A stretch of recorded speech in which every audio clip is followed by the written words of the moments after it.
আমরা ইনশাআল্লাহ একসাথে কাজ করব এই দেশের জন্য।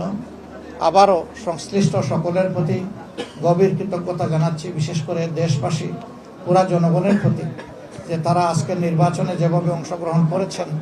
এই নির্বাচনকে সামনে রেখে অনেক শঙ্কা আতঙ্ক ছড়ানো হয়েছিল, কিন্তু সব কিছুর পরে নির্বাচনটা হয়ে গিয়েছে আলহামদুলিল্লাহ, এবং বড় কোনো ক্যাজুয়ালিটি হয়নি। আজকের দিনে হাতিয়ার একটা ঘটনা প্রথমে এসেছিল, পরে আমরা ফ্যাক্ট চেক করে দেখলাম এটা সঠিক নয়। হ্যাঁ, কিছু কিছু সমস্যা বিভিন্ন জায়গায় হয়েছে, এটা আপনারা জানেন, আমি বললেও জানেন, না বললেও জানেন।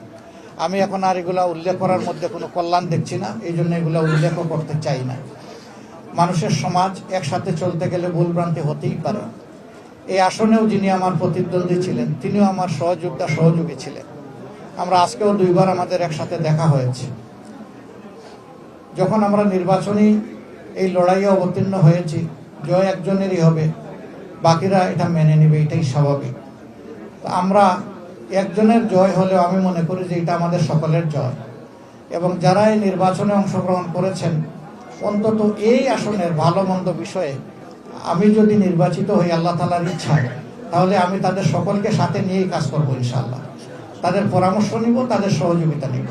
ঠিক অনুরূপভাবে সারা দেশের জন্য বলতে চাই, যদি আল্লাহ তাআলার ইচ্ছায় আমরা নির্বাচিত হই, সরকার গঠন করার সুযোগ পাই, তাহলে সকল দলকেই আমরা সাহায্যকারী হিসাবে পাশে পেতে চাইব। এটা আমাদের আকাঙ্ক্ষা থাকবে। আমরা দিল খুলে তাদেরকে আহ্বান জানাবো।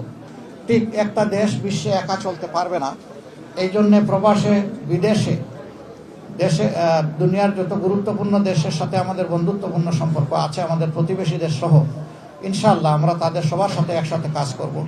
আমরা হিংসার কোনো পরিবেশ যেয়ে রাখবো না।